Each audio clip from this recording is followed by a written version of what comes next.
You told me why you were afraid to be with me. Hey guys, welcome back to my channel. If this is the first time you're here, my name is Tara. Today we are making empanadillas.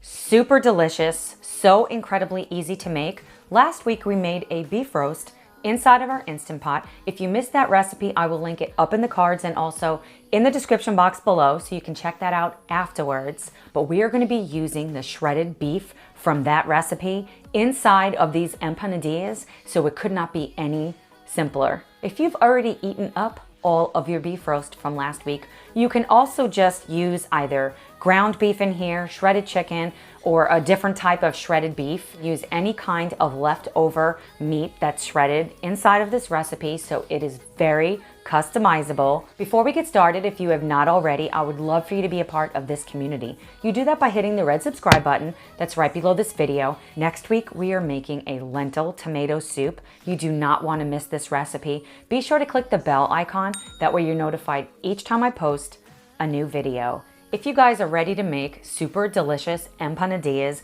go ahead and smash that like button and let's jump right into the video. We're going to start by chopping our potatoes. I'm using Gold Yukon Potatoes here. You can use any kind of potatoes that you like. Just be sure to cut them roughly the same size, and the smaller the better, so they'll cook more quickly. Once you have all of the potatoes chopped up, it is time to grab our beef roast broth. I'm using about a cup of the leftover beef broth from the roast. If you don't have any broth available, you could also just use a little bit of beef bouillon or beef broth, about a cup of it, inside of each of the containers, and it will be delicious. Next, we're going to grab our Sazon seasoning. This is a classic ingredient for these empanadillas. Give everything a good stir. Then we're going to grab our lid. I'm using these stackable stainless steel containers. If you don't have these, all you need to do is place a heat-proof, oven-proof, microwave-proof glass bowl or another container on top of the trivet and just put the potatoes and the seasoning inside of there and it will cook perfectly. These containers are super handy, so I'm just going to close the handle.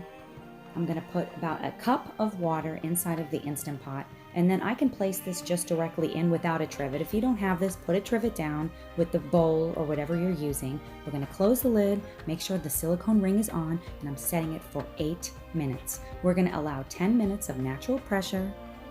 Then we're going to perform a quick release. I'm going to open up our lid, carefully remove the containers, and then I'm going to pour it in another bowl to make it easier. These potatoes are going to cook a second time inside of the empanadillas, so they don't have to be completely tender. That being said, if you want your potatoes to be a little bit softer, all you need to do is stick them back inside of the Instant Pot for about 3 to 4 minutes and it will be perfect. Next, we're going to add our shredded beef or whatever kind of protein you're using. Stir everything together. And now we're going to make our sofrito mixture. So I'm grabbing some cilantro and putting it inside of my little food processor along with some garlic and a drizzle of olive oil. And I'm going to just pulse this just a little bit to chop it up. You don't have to completely puree this. Then over a hot skillet, I'm just throwing this right in just to make it fragrant. And then I'm going to add this right to the bowl. Super easy. Mix everything together.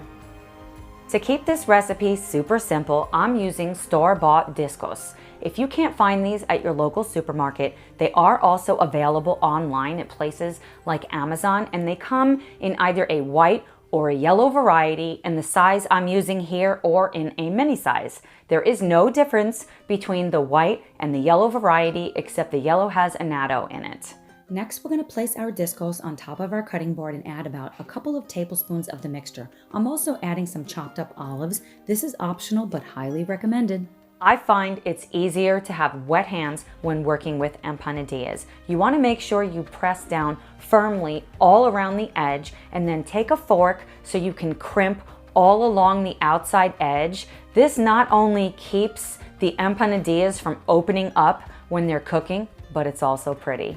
So continue this process of laying down the discos. This is one of the yellow variety, very, very pretty. Add your mixture, press down firmly.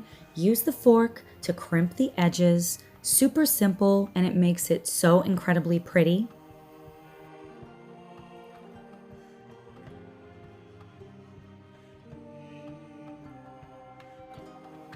Next, I'm grabbing my air fryer.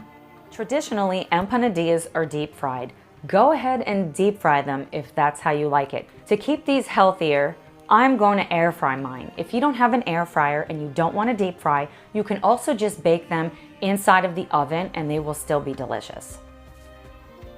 Once you have them inside of your basket, you're going to bake this for 10 minutes at 400 degrees. Then we're going to spray it. I'm using avocado cooking spray.